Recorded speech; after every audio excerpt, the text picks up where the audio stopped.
Good evening. Welcome to Sunday Funday. It's time for games and Bible study. If you're on YouTube or Facebook, if you'll give me a quick hello in the chat, let me know it's working. Make sure I haven't messed up my audio equipment again or any of those normal mistakes I tend to make. But we're going to have some fun tonight. We're going to continue our study of the book of Proverbs, and we're looking at Proverbs chapter 30 tonight. I know we've been kind of taking a shotgun approach at Proverbs because it has a lot of teachings that are kind of more of a theme, where we kind of see the different theme, the same theme taught in different places within Proverbs. We've been trying to look at it that way. But the book of Proverbs 30 is one written by under a single name, and we'll see that. And it has a set of riddles or lists, if you want to put it that way. Maybe that's a better way to put it. So I always kind of look at it individually. It's 6 lists of 4 things. So we'll get further into that tonight. So our theme for the night is the number 4, because all of these lists have 4 things in them, and so we're going to see how much you know about the number 4, or maybe not about the number 4, but about things related to 4. And so as soon as I see some people hop on, we will get started. And if you can't hear me, let me know. And I'm watching the chat, so hopefully I'm seeing the correct things. The last few weeks I've had some challenges with seeing comments and things like that, so hopefully we're good to go, and we can get started here in just a moment. I am going to hurry us through. I hope I don't have too much lag, because that sometimes affects the game a little bit. We don't see your answers until a little bit later, but I am going to try to keep pushing forward because I have a lot of things to cover. I debated splitting the 6 things of 4 into groups of 3, so they need to have 2 sessions. As you can tell, all these numbers aren't quite adding up. You know, there was no perfect number. I needed something that was like 4s. But I could either do it in 2, 2, and 2, which gives us 3 sets of 2, sets of 4. It gets real, but just my mind starts going, crazy when I hear all those numbers. So, hi Will, hi Carol, good evening. Thanks for being with us. So, good to see you. And when we get into the game, just a bit of warning here. I am going to put the comments up on the screen like we did last week. So if you don't want your comments going on the screen for everyone to see, then I guess don't comment. I don't know of any way around it. I can't find a way to be selective about it, with my setup at least. So just a word of warning. When we get to the game time, comments are going to go up on the screen so everybody can see who's chiming in with what. I thought that was kind of fun last week. I'd have to try to check both YouTube and Facebook to see who was saying what and read it back for the ones that weren't on that platform. Everybody gets to see it on the screen. So, good evening, Christy. Good afternoon, Miss Judy. Thanks. Glad you're here. So, all right, well, we're going to jump right in. Hopefully, some more people will be joining as we go. But as I mentioned, we've got a lot of ground to cover, and I try to keep these brief. I have no idea tonight how long it'll go, just because, like I said, we do have 6 different sections of Scripture I want to look at. They're all really short, but it's a lot of Scripture to get through. So number 4 is our theme, and so we'll talk a little more about that. But let me jump right into the game. And oh man, I have already messed up. How did I do that? All right, so anyway, probably saw it on the screen already, but can you name the 4 suits in a standard deck of cards? Oh, somehow I'm still going to mess things up. I had it all ready to go, and I must have hit the wrong key somewhere and forwarded that slide. But can you name the 4 suits in a standard deck of cards? So, let me know. And if you can't, that's fine. Just say no.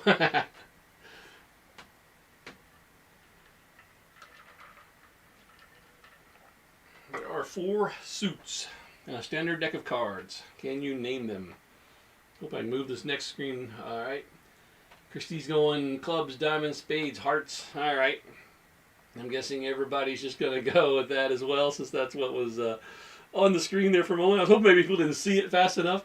I got off before people were challenged, but I'm guessing some people may also still be typing. Carol's going to go, yeah, what she said. Saw it on the screen. Yes, clubs, diamonds, hearts, and spades. That is the correct answer. All right, now one that I'm hopefully not going to show you the answer to until you get a chance to guess. Can you name the 4 main characters in The Wizard of Oz? So, the book or the movie. I think if you claim the 4 main characters, you would end up with these. So, the wizard not being one of those, in my definition here.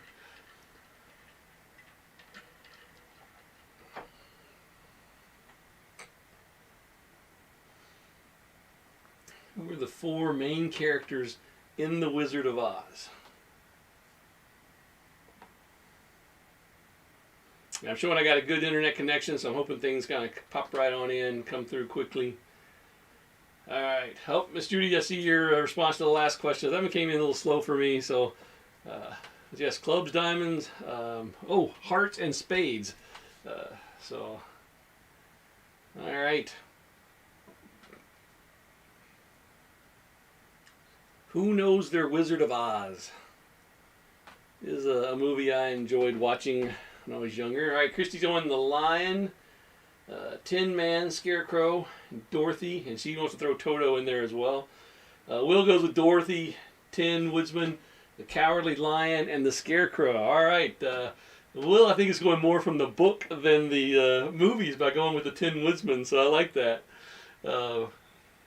I'm not sure the movie actually calls him a woodsman, but the book does. So that's pretty neat.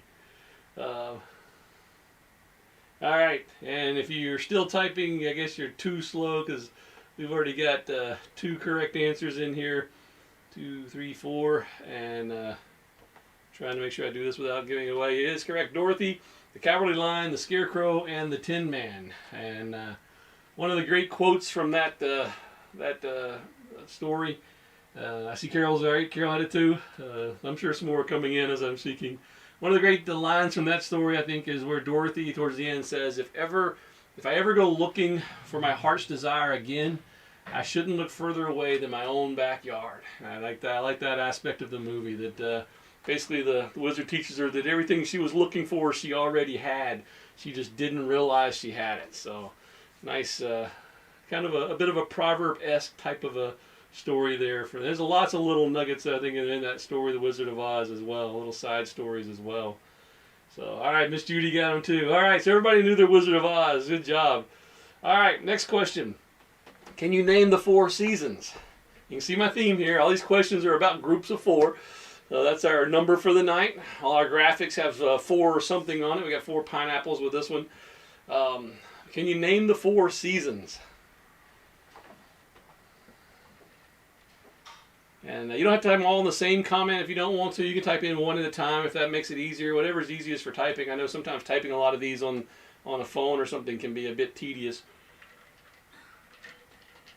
So if it's easier just to put in Lion, Dorothy, and then hit enter each time, that's fine. Using examples from the last one, those are not the 4 seasons. But Christy goes, the 4 seasons in Alabama? That's a good question. All right, spring, summer, fall, and winter. Spring, summer, fall, and winter. I'm guessing we have a few more coming in. I'll wait just a moment longer to give you the correct answer. I'm guessing everyone wants to go with the same, maybe. Some people may have stopped typing once they saw it go in. I do want to give a moment here. All right. Oh, Will got a movie quote from us. Some people without brains do an awful lot of talking. Yes, there's lots of little snippets in that story, the Wizard of Oz, that are worth repeating. Some people without brains do an awful lot of talking. That's pretty good. All right, Mr. Hughes, you got winter, spring, summer, fall. All right, the correct answer is Frankie Valli, Tommy DeVito, Bob Gaudio, and Nick Massey. Okay, I'm just kidding.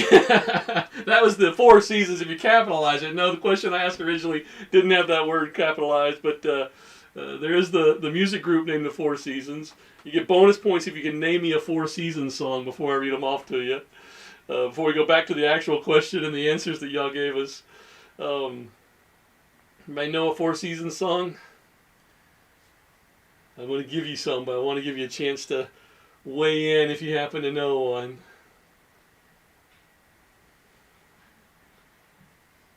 Interesting bit of trivia that in the early 60s, the Beach Boys were the only pop music group that rivaled the 4 Seasons in record sales, which I thought was kind of interesting. I didn't know that until I was looking up something here. The 4 Seasons, also known sometimes as Frankie Valli and the 4 Seasons, had some of their big hits were Sherry, Big Girls Don't Cry, Walk Like a Man, and Candy Girl. So you would have gotten bonus points if you knew those. But I just thought I'd throw that one in there to throw you off. Obviously, the names of the four seasons are, as you've already stated, winter, spring, summer, and fall. Or as Christy puts it for Alabama weather, tornado weather, summer weather, football, or tornado season, summer season, football season, and winter. And Will's got another one here. Okay, 2 weeks of spring, summer, 2 weeks of fall, summer part 2. That's about right for Alabama, isn't it? So, the four seasons is just kind of a nice way to categorize things.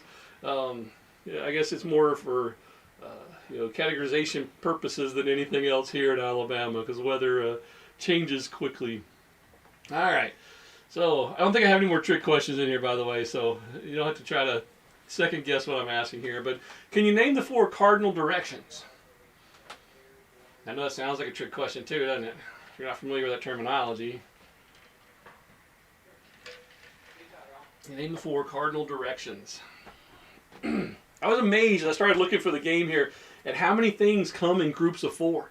It was pretty surprising to me. 4 is a very common number for various things in terms of groupings, or in terms of things like this. I would call this kind of an absolute, or kind of a just something that is, not something that was created. Okay, Carol's going the shrug here. Will's got it: north, south, east, and west. That is correct. The cardinal directions are the directions that are truly one direction or the other. If you want to go with directions in between the cardinal directions, they're referred to as ordinal directions.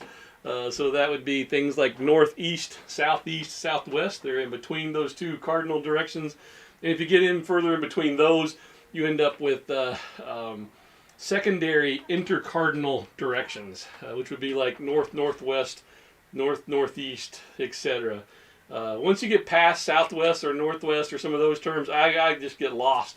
So but that's So if you think about it, your compass, what do you have? You have 4 true directions. Everything else is kind of an in between of those directions. Mr. Hughes got it right: north, west, east, and south. And those are the 4 cardinal directions. So, all right, next question. Can you name the 4 elements? I just listed that kind of generically. Hopefully you know what I'm talking about. The word elements is used in a lot of different ways, but can you name the 4 elements? If I ask the question that way.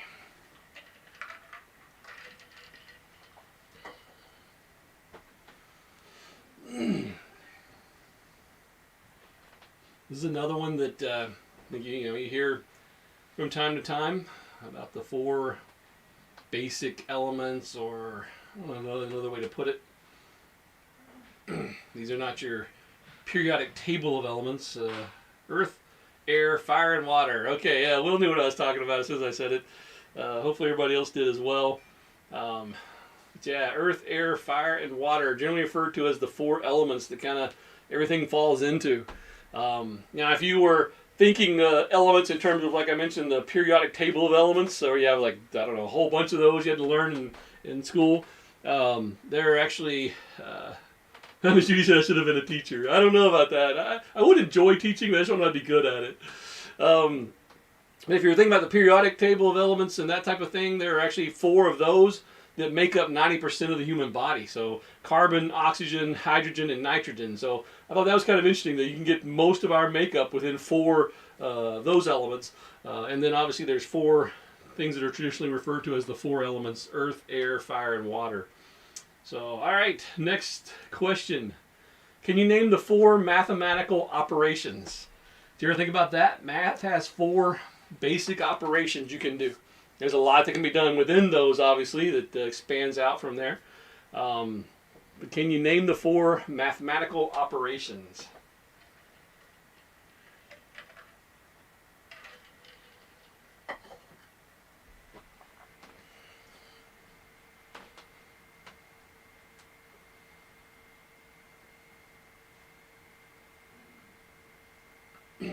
Miss Judy, I just saw your comment come in. You had the fire, water, earth, air as well. All right, Christine and Will, wow, those came in exactly the same time for this one. And Katie's comes in as well. addition, subtraction, multiplication, and division. And Katie went with the shorter version for typing purposes, I'm guessing, add, subtract, multiply, divide. But you are all correct. Those are the 4 mathematical operations. If you think about it, everything you're doing is taking those things and doing it with the numbers and groupings of numbers and all of that. Carol just says math does not compute. It's okay. You don't feel like mathing this evening. So, all right. So yeah, that's interesting, because as I was looking at that, I was thinking in terms of some of the programming languages, you end up with like 6 or 7 different operators, but it all comes down to addition, subtraction, multiplication, or division. And then you have certain things that are like repeaters of those. You have like certain functions that might just be adding 1 to something or subtracting 1 for something or things like that. But everything comes down to addition, subtraction, multiplication, or division. Isn't that interesting? 4. All right. Can you name the 4 Ninja Turtles? Had to throw this one in there. Getting back to pop culture a little bit. There are 4. If you're not familiar with the Ninja Turtles, this is the Teenage Mutant Ninja Turtles. Been around forever. I guess there was a comic book, then lots of movies. I certainly have not seen them all. I did see one back in 1990 or so. That's what I think of when I think of Ninja Turtles. I'm sure there's been a gazillion since then. But in each one, there's 4 main turtles. I think they've had some others kind of come and go with different movies to join the group as a 5th Ninja Turtle or whatever. But they're the 4 that are kind of always there. See Miss Judy, she's got the one for the math as well. Addition, subtraction, multiplication, division. So seems like the YouTube comments come in a little bit slower than the Facebook comments, but that's all right. So at least I'm getting to see them. Anybody name me? Ooh, Katie's naming all of them. I didn't expect anybody to name all of them at once. That's pretty good. And I have to ask Katie, did you Google that or did you know that? Because that will affect my awarding of points there.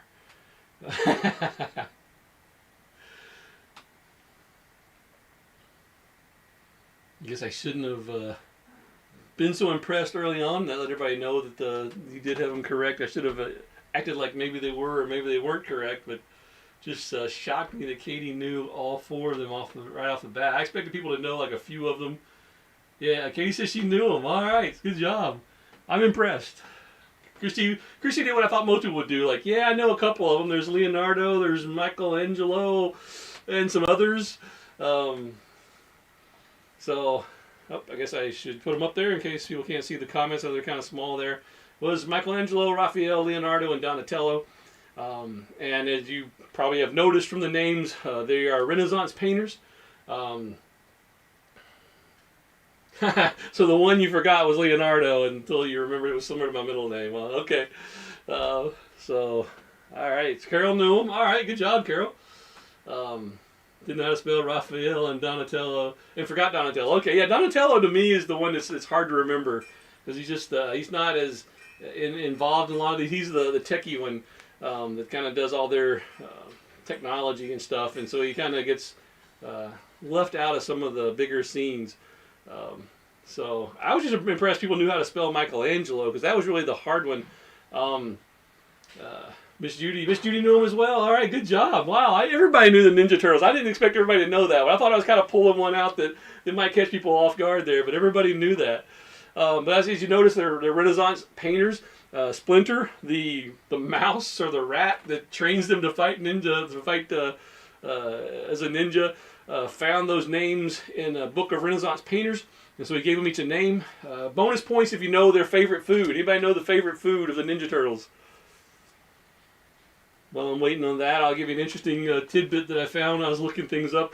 The movies and all had the Michelangelo spelled with an A there between the E and the L for a while, which is not how the painter spelled his. And so in 2001 they corrected that, put it back to the way it's spelled for Michelangelo the painter. All right, pizza, that is correct. And bonus double points if you know any of their weapons that they use. So everybody knew pizza. All right. So I won't go too long on this one. I know you got to hurry, but yeah, if you know any of their weapons, you can throw those in there and get bonus points as well. All right. Next question. Can you name the 4 Gospels in the New Testament? Again, another interesting fact. When you look at the way the Bible is structured, there are 4 Gospels, 4 books that were written to tell people the good news. Katie says nunchucks for one. That is correct. Let me back up for a second. Nunchucks is Michelangelo. That's right. Nunchucks are Michelangelo. But yeah, it's interesting that the way the Bible is structured, we have 4 Gospels, stories or collections of stories of the life of Christ that were written specifically to tell people the good news about Jesus and who he came for. All right, everybody knew pizza. I like that. We have a lot of Ninja Turtle aficionados on here tonight. I did not expect that. All right, everybody's getting the other one too. Matthew, Mark, Luke, and John. That is correct. Katanas, staff, nunchucks, and butterfly knives. Okay. I know the staff, I think it's called a bow staff or something of that nature. That, I believe, is Donatello. And the 2 swords is Leonardo. And then there's 2, like, the small things that I think you're referring to as the butterfly knives are actually the scythes. I think it's a pair of scythes that Raphael uses. So, you can see, I need to look that up again just to make sure of all that. But, all right. Wow, it amazes me how much people here knew about Ninja Turtles. But everybody knew the 4 Gospels as well. That's encouraging as well. Something a little more related to what we're talking about. Everybody knew it as well. Can you name the 4 Teletubbies? Okay, just drifting off again into random TV stuff. If this one doesn't catch this group off guard, then I may just have to try to stop catching. I may have to stop trying to catch you off guard. But can you name the 4 Teletubbies? Another interesting tidbit in that child's TV show, we have these 4 things that are part of the show. There are 4 of them. So following this theme of 4, you may name the 4 Teletubbies.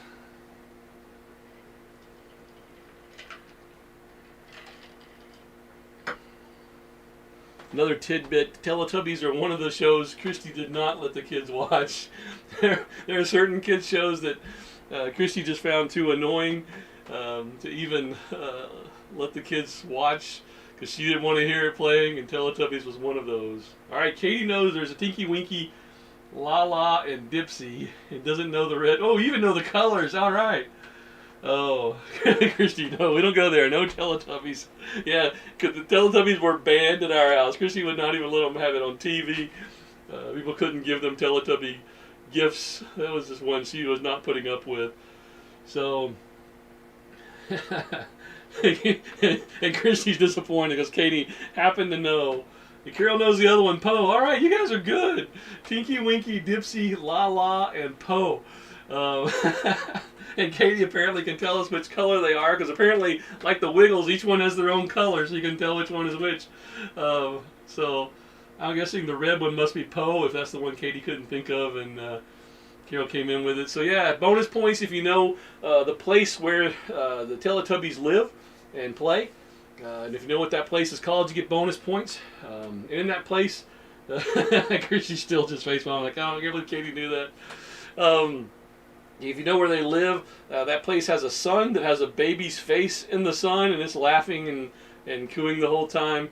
And they actually have televisions on their stomach, which I guess is why they're called Teletubbies. Miss Judy knew them too. Tinky Winky, Dipsy, Lala, and Poe. Wow. All right, I'm going to have to stop trying to trip everybody up on these, because you guys knew more about this. If somebody asked me that question before I was putting this game together, I would have had no idea who the Teletubbies were or what their names were. But apparently they have televisions on their stomach, and they watch real children on those. Now that to me just sounds kind of creepy. I don't know. This show sounds a bit weird, but maybe that's why Christy didn't let our kids watch it. But all right, I don't know whether to be impressed or frightened.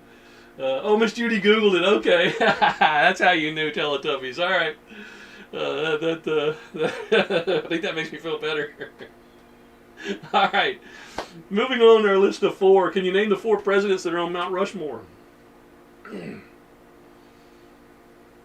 you name the 4 presidents that are on Mount Rushmore?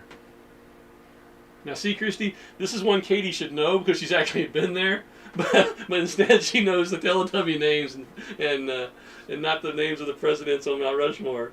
I'm guessing. Maybe Katie knows them, but If not, she's Googling right now just to prove me wrong. But do you know the 4 presidents that are on Mount Rushmore? All right, Katie goes Washington and Jefferson. She thinks those 2 are on there.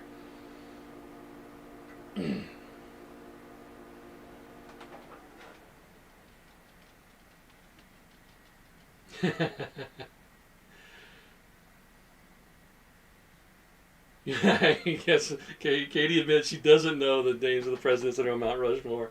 I will give you credit though, Katie. You were probably, what, 3, 4 when we went, so I don't expect you really to remember that. That was a really long time ago, so. It is funny though that something you've actually been to and seen you don't know, and something that you didn't get to watch as a child you do know. But all right, Carol's going with Washington, Lincoln, and Roosevelt? Question mark. So we got a couple of guesses here. Washington, Jefferson, Lincoln, Roosevelt so far have all been nominated as 4 the presidents that are on Rushmore. Anybody else want to venture a guess before I share the answer? I'm sure people are typing. I hate to go too quickly, but I'll move along. It is George Washington. It is Will's going to Washington, Lincoln, and Roosevelt, and Jefferson. Ooh, so let me go. This is a different order, but I think you got them all correct there, Will. Washington, Jefferson, George Washington, Thomas Jefferson, Theodore Roosevelt, and Abraham Lincoln. Bonus points if you can tell me what state the Mount Rushmore is in.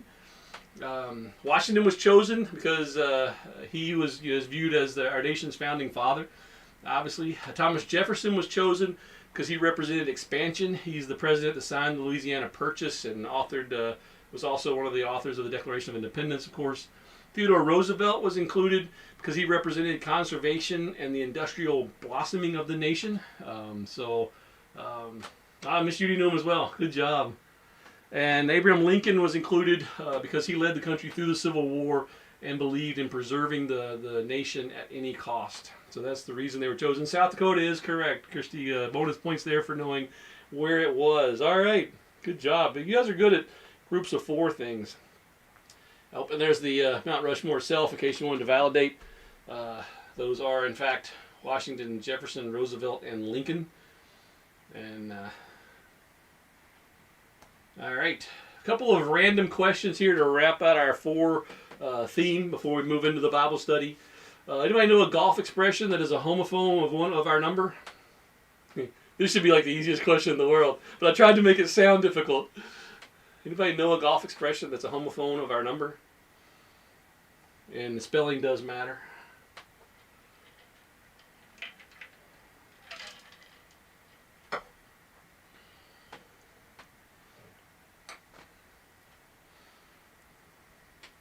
All right, Will got it. 4! Yes. Homophone obviously being a word that sounds similar to another word but has difference in either its origin or its meaning or its spelling. So yeah, everybody's getting that one. 4. Okay. I tried to make it difficult, but there's really nothing to do with that one. C.S. Lewis has a book called The 4 What? Anybody know? A C.S. Lewis book called The 4 What? Then I'll go ahead and ask the last one, so you can be throwing in answers to either one. An organ of the body that has 4 chambers. You know which organ of our body has 4 chambers?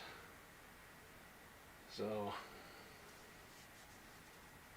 give everybody a chance to answer some of those. Carol's going right straight to that one. All right, the heart is the organ of the body with 4 chambers. All right. Everybody's skipping over the C.S. Lewis book. If you're not familiar with it, it's a book called The 4 Loves. It's written in 1960. It's a book that explores the nature of love from a Christian and philosophical perspective. Everybody's just going to skip the book and say, yeah, it's a good book. I have read it. I enjoy reading C.S. Lewis. And so that was an interesting book. I just thought it was interesting, called The 4 Loves. And then obviously the heart is the 4-chambered organ in our body. And the reason we have a 4-chamber heart is because it allows us to send our dirty blood to the cleaners, the lungs and stuff like that, and our clean blood to the rest of the body. And Will even knows the 4 chambers are called atrium left and right, ventricle left and right. So yes, it's a very efficient system, more efficient than the 2-chambered heart. But the birds and mammals generally have 4-chambered hearts. A frog, which is an amphibian, he has a 3-chambered heart, which many of the amphibians do, but not all. and fish have two chambered hearts. One atrium, one ventricle. And an octopus, interestingly enough, has three hearts. One heart that pumps the blood to the body, two other hearts that pump the blood to the gills. And kind of interesting there. But anyway, enough about that. Just random information that has to do with the number 4. But why the number 4? Because in the book of Proverbs, chapter 30, Miss Judy, I see your answer too. Okay, yes. Heart, 4 is correct. And heart was for the last question. I had to stop and think of the order of the questions there. But yes, nobody went with the 4 loves. 4 finally stumped you with the C.S. Lewis book. Note to self, more C.S. Lewis based questions. Fewer Teletubby and Ninja Turtle questions. Christy said when she was pregnant with Katie and they did the sonogram, they only saw 3 chambers, so she could have been a frog. To which Katie responds, ribbit. Alright. Anyway, we'll get into Proverbs 30 here eventually. But why the number 4? Because in this book of the Bible, it gives lists of 4. And it's kind of interesting. We don't know much about the writer of this. We assume it might be Solomon still because he wrote most of the book of Proverbs. But the way this chapter is titled, it's called The Words of Agur, the son of Jacob. And so he's kind of introducing who's writing this. We don't know anything about those people. Agur is not a name of anybody we know in Scripture, neither is Jacob. Similar to many Hebrew names, those words also have meanings. Agur means gatherer, and Jacob means pious. So it is possible that this introduction is just saying it's the words of the gatherer, the son of the pious, which would fit Solomon. If he's gathering these proverbs from different places, he's gathering the wisdom together. And he was David's son. You could refer to David as a pious man. So it could still be David that's writing these. We really don't know. We don't know why he would choose to title it that way. People generally lean toward there actually probably was a person named Agur, and Jacob was his father. And that would have meant something to the people that were reading it at that time. But we don't know anything about it. But in this chapter, Proverbs 30, they're all from this writing of Agur. And he goes on to talk about knowing who God is and what God is like. In verses 4 to 6, he says, "Who has ascended up into heaven or descended? Who has gathered the wind in his fist? Who has bound the waters in a garment? Who has established all the ends of the earth? What is his name, and what is his son's name, if thou canst tell?" He's saying, who truly can know all that there is to know? Who can do all these things? And the obvious answer there is God. And he even asks, I think it's interesting, he says, "And what is his son's name?" Meaning, is there an only begotten of this God? Is there the one that's going to come forth from him? Again, referring, I believe, to the Messiah there. And he says, who can tell? He goes on to say, "Every word of God is pure. He is a shield unto them that put their trust in him. And add thou not unto his words, lest he reprove thee, and thou be found a liar." So he's again pointing to the fact that God ought to be something we look at in awe and reverence. That God, when he speaks, when he tells us something, it's true, and it's pure, it's good. And that if we will put our trust in him and what he says to us, he'll be a shield to us. And then he gives us a caution about making sure when we talk about God said this, or this is what God wants you to do, that we're really pulling it from God's words. We're not adding anything to it. Excuse me. So then he goes into a group of lists here. And for some reason he uses 4 in each one of these. They are 4 lists. Let me see if I can find.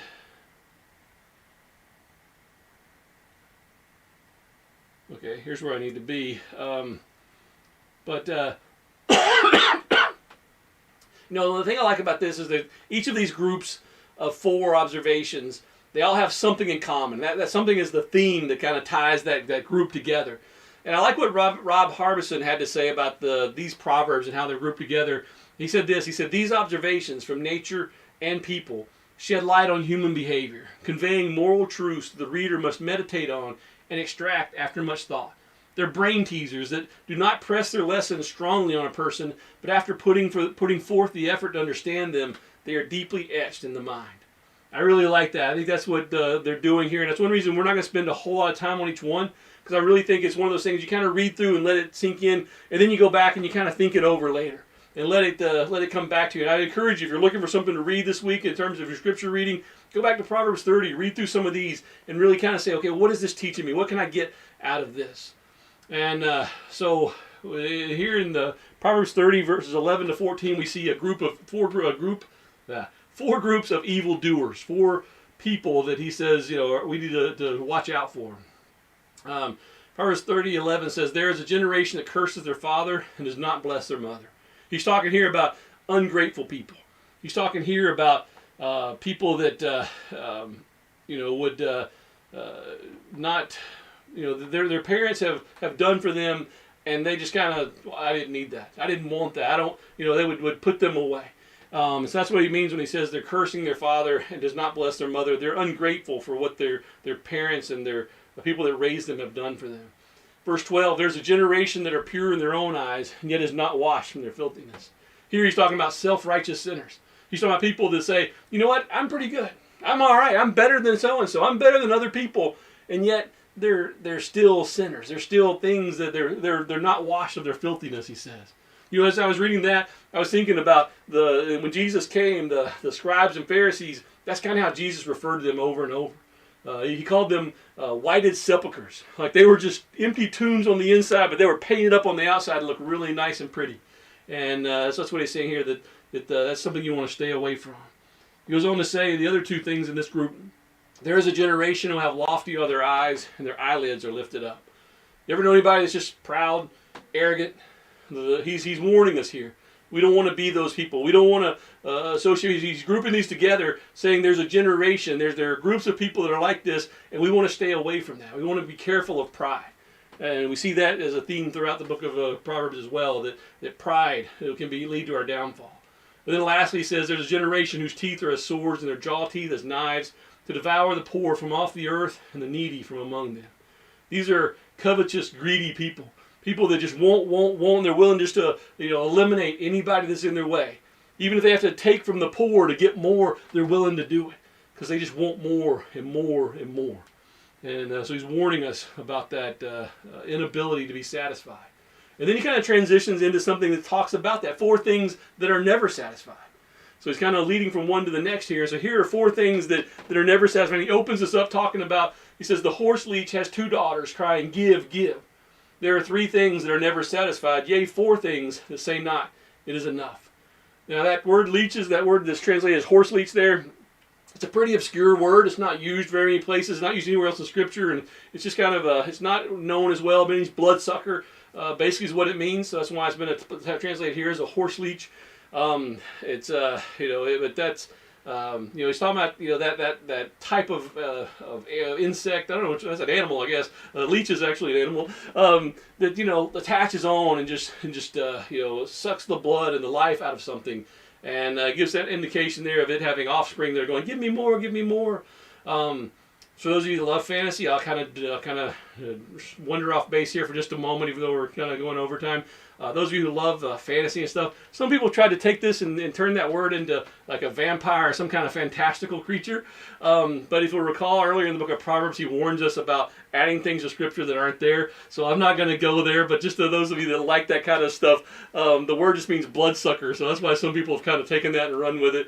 You can tell by the rest of the verses here, it's always talking about something that's more well-known, something that's common. But notice also the rhythm. I'll get back on track here. That was just kind of an aside for those of you, because I know we have some people here that love fantasy and that kind of stuff. But the word there is just bloodsucker. Obviously, a leech is a bloodsucker, and they have almost an insatiable appetite. I mean, leeches will consume and consume, and then they finally stop to digest what they've consumed, but they're going to be right back again.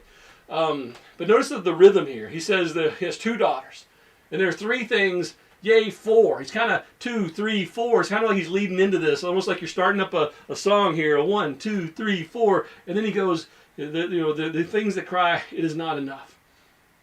Verse 16, he lists them. He says, "The grave, the barren womb, the earth that is not filled with water, and the fire that saith not, is enough." He says all these things are things that never stop taking. The grave never stops taking people from our lives. There will always be another person that has to be buried. There will always be someone else that we have to go and stand there and weep and mourn. It seems like it's insatiable. The graves continues to take people, and will until Christ comes back and takes us out of this place. It says the barren womb, the one who wants to have a child but can't. That desire is saying just doesn't go away. That desire is there. This is the earth is not filled with water. If you're in a drought situation and the earth needs more water, the crops aren't going to grow well. Everything it's not satisfied. It needs more and more. It needs water. And then it says the fire that saith not is enough. We all know if a fire gets running and out of control, it can just consume. We've seen that out in California with some of the wildfires there. You know, once they get going, they get to a certain point, it's just you almost have to start evacuating people and trying to jump ahead of it and say, well, let's just clear some area here to try to not have anything to consume to try to stop this thing because it's gotten so big. And the idea is here that there are things that are never satisfied. Human greed is never satisfied. And we have to learn to live in contentment. And that's the challenge he's given us here in these 4 things. Then he gives us 4 incomprehensible things. Things that are just so hard to wrap your head around. Proverbs 30, verse 18 and 19 says, there be 3 things which are too wonderful for me. Yea, 4, which I know not. He says, there's a couple things I just can't even wrap my head around. The way of an eagle in the air, the way of a serpent upon a rock, the way of a ship in the midst of the sea, and the way of a man with a maid. Now, what an interesting group of art items here, isn't it? I mean, I can agree with him on these. If you look at it, have you ever seen an eagle flying through the air? I mean, just the majesty of that and the way it can soar and the way it can move its wings with kind of a slow, purposeful movement and still just kind of climb into the air and then soar back down. It's amazing how it can be that way. And we can study God's creation. We can do a lot of things through science to understand now how these things work and how the feathers help with that and the way the muscles are made all built to it. And we can begin to understand some of the science of it. But we can't fully comprehend it, and we certainly can't duplicate it. It's not something that we can say, oh, we're just going to create one of those on our own. I mean, obviously, man has been able to create machines that fly, but they don't fly like an eagle. They don't have the same motion and things like that. We really can't duplicate a lot. All we can do is study and learn from it and try to apply it to things that are already here to make them better. And it's kind of just saying that, there's this aspect to creation that is, even as much as we know about it, it's still mind-boggling and mind-blowing. And think about this, the one that created that, the one that first thought of it. It's one thing for me to look at the sky and go, you know what, I'd love to fly. And I do love to fly. I enjoy flying in an airplane. I enjoy just that feeling of lifting off and all that. I enjoy that. But to be able to say, if ever having seen anything, to go, you know what, I'm going to create an air, I'm going to create a sky, and I'm going to allow something to go up into it and look down at another beautiful scenery that's below and all that. That's the real majesty of it. That's the real thing that says, God's the one that made all of that. He invented all that. He created all of that and had all of that in his mind to make for us. The way of a serpent upon a rock. Have you ever seen a snake climb up something that you think, how in the world could he get up there? He has no legs, no arms, no way to climb, but yet he can use the muscles he has to be able to get up into things. Amazing. The way of a ship in the midst of the sea. That also baffles me. I also love to be out on water. I love to be on a boat, feel kind of the rocking of the waves, and just be out there, enjoying that. But it's still amazing that you can be there, and some of these, especially the really big boats, like a ocean liner, a cruise ship, or even some of the military things that can be like a major city sitting on a boat, and yet we can keep it afloat. And yes, there's a science about it, and they kind of understand that, okay, you have to have this amount of volume to this or that. But look, think about who invented that. Think about who created that. How did God even come up with the idea that I'm going to create something here that can float in this? And in certain situations, it's just going to sink like a rock. In other situations, it's going to ride on top of it. That's the thing about it. And Miss Judy jumped in on the last one. Yeah, some people are not satisfied with what they have. That's so true. It's so easy to want more and more and more. Then he mentions the way of a man with a maid. That also amazes me. When you think about relationships, what causes a man and a woman to be attracted to one another in the midst of all the people around them and all the different people that they could have chosen to want to be with or to want to get to know better, and yet they find each other and they find such love and such happiness with one another. Isn't that amazing? That's incomprehensible that God could create that. And if you've found love in this life, if you've found someone during your lifetime that you really love and that they understand you and you understand them and you really have that relationship, I think you can truly appreciate what the writer here is saying. It's incomprehensible that God could create something so amazing and be able to find the man and the woman that need to be together. That's incomprehensible. When we see God's power and we're left to stand in awe and trust and believe in his ways. That's what the writer is trying to get across to us. Another list, 4 unbearable things. Things that are just, such a burden to us. These show the dangers of having the wrong people in the wrong position. Proverbs 30, verse 21, for 3 things the earth is disquieted, and for 4 which it cannot bear. For a servant when he reigneth, and a fool when he is filled with meat. You know, if you think about it, someone who is typically just there to serve and to do the menial task, and all of a sudden you say, okay, you're in charge. They don't know what they need to do. They're not a good servant. And if they've been a mistreated servant, they're probably going to be a very oppressive leader as well. And so they're out of their element. They don't know what to do. Same thing, it says a fool when he's filled with meat. You know, I kind of wonder if this is kind of what Jesus was talking about when he gave the parable of the man who was a farmer, and he had great crops, and he put all his grain in his barns, and he had more, and he said, you know what, I'm going to build bigger barns, I'm going to build more barns, I'm going to build so many barns, just fill them all up. And God said, you fool, tonight your life will be required of you. He didn't have the understanding that God's blessed me to bless other people. And that's what he's saying here. When a fool, when he's filled with meat, he's only thinking about himself, only thinking about what he can get, how he can keep this for himself instead of sharing with others. Verse 23 gives us the other 2. An odious woman when she is married, and a handmaid that is heir to her mistress.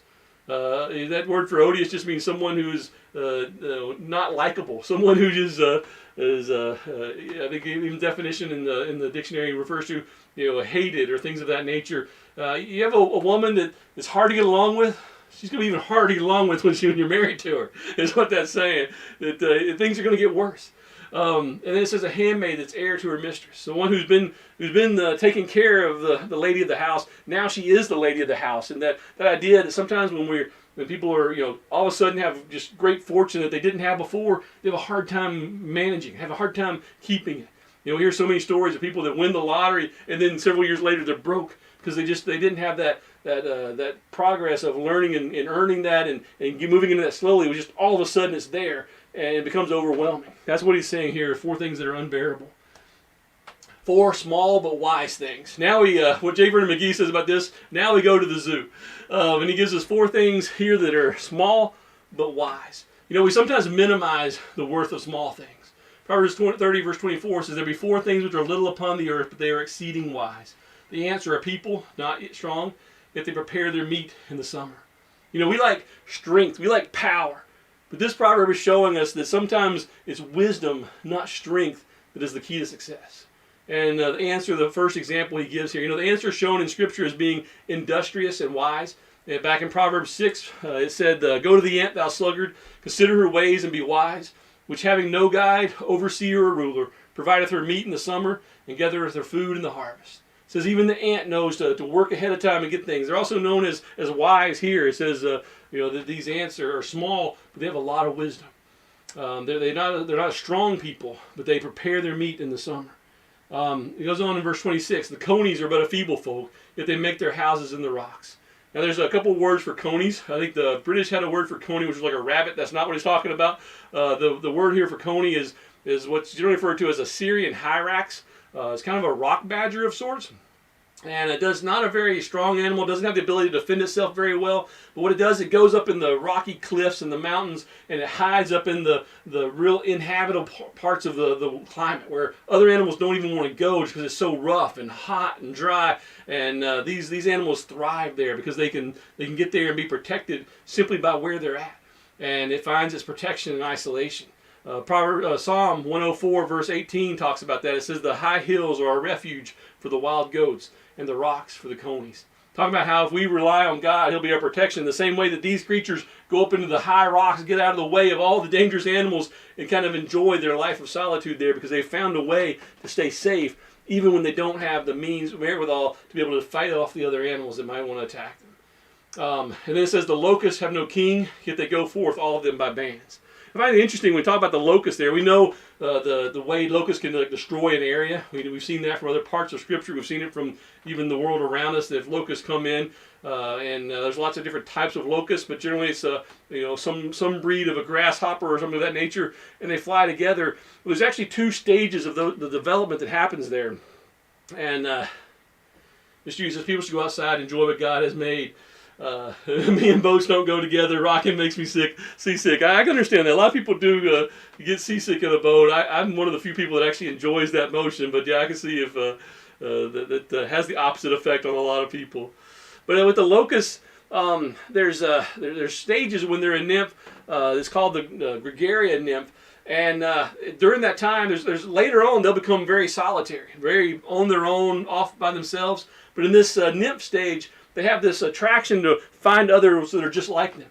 And it's based on things they see, the visual, that creature is like me, as well as the smell, things that they smell from that other creature to know, okay, these are my kind. And as young grasshoppers, if you want to call them that, locusts is the term here, they move together and they start to operate as a unit, as a bunch of individuals. And it's amazing because they'll fly together, they will stop and eat and feast together. They generally tend to follow the sun, so they're kind of moving in a pattern with that. And but there's not a leader in there. And yet he's saying they can do all this simply because they all gather together as individual locusts, wanting to be around the others for protection because they're in this early stage and they do things together. He's saying they're smart enough to be able to survive. And obviously that grouping together is what keeps them alive, because when they're small, they would be easily devoured by predators. But when you have a large herd of them, I don't know what you call a group of locusts, I haven't looked that up. I'll call it a herd for tonight. You have a large herd of locusts, swarm I guess it would be, wouldn't it? Swarm of locusts. That gives them some protection, because it's something big and a predator would have a hard time picking one individual out. So that's another one. In verse 28, the spider taketh hold with her hands and is in king's palaces. Now, Christy, you'll be glad to know that the word for spider here, the Hebrew word, is shememeth, and it's a word that can also mean it's a little house lizard. So it's probably saying here is more of a lizard, but it applies either way when you think about a spider or a lizard. But basically he's saying, these creatures they're common. You see them everywhere, and they're easy to catch. There's nothing special about them. They don't have any special ability to defend themselves. They basically just run, scurry. He says, they have all that, but yet they can still get in great places. They can still end up inside the house. They can still end up, up on a high perch, looking out over everything, as if they were the one in charge, the one in ruling. And again, that applies whether you call it a spider, you call it a lizard. He's saying that they're small, but they're wise. They're able to use what God's given them. And that's the important thing for us, is to be able to use what God's given us. And then 4 majestic things. And here he goes on the things that says, there be 3 things which go well, yea, 4 are comely in going. And Christy says, no Teletubbies or spiders. Yeah, those are 2 things Christy hates I'm bringing up tonight. And he says, one of them in verse 30, a lion which is strongest among beasts, and turneth not away from any. He says, isn't that majestic when you see this lion that stands there? He's not afraid of anything. What animal does a lion run from? He doesn't. He's there and he stands, and he's not going to turn away. There's a lesson there for us as well when we face things, to have that confidence and have that strength that comes from knowing that God is taking care of us, that we're being obedient to Him. Verse 31, he says, a greyhound and a he-goat also. So more animals here. The greyhound being, one that can just run really fast. One that's not our bus system here. That's the actual animal. But something that can just take off when it's needed, can cover some ground.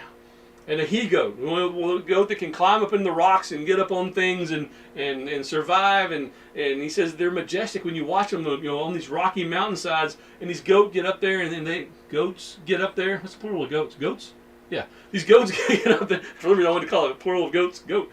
But when they get up on the mountainside, and it's a majestic thing to watch. The way they can move through this difficult terrain and go through it. And he's saying that was majestic. This is something in that for all of us, that if we will use what God has given us, we'll use the gifts He's made for us, we can move through life in a majestic fashion, in a regal fashion, in a way that represents who God is and what He's created. The last thing on the list there is a king against whom there is no rising up. So a king that has ruled well, a king that the people love, that people are not angry at, that people are not trying to rebel against. That's a majestic thing, to see him be able to stand there and look out over the people and have the people love him even as their ruler. He says that's a majestic thing. At the end of this chapter, the next to the last verse, verse 32, he says, if thou hast done foolishly in lifting up thyself, or if thou hast thought evil, lay thy hand upon thy mouth. He's basically saying, take inventory of yourself. Look at your life. Are you guilty of any of these things? Do you fit any of those categories that were bad categories? Or are you not fitting into those categories that were good categories? He says, examine yourself. Because it's one of those things where when we grow, we have to grow daily. We have to continue to change. We may do well at something for a while, and then we fall back and we're not doing so well at it. We have to stay on top of things. I love what he says. If you've done any of these things, Put your hand. Shut your mouth is the way we say it in Southern terms, saying, be quiet.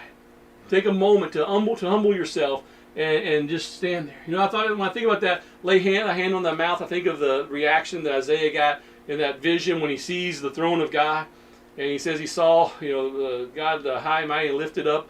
And what does he say?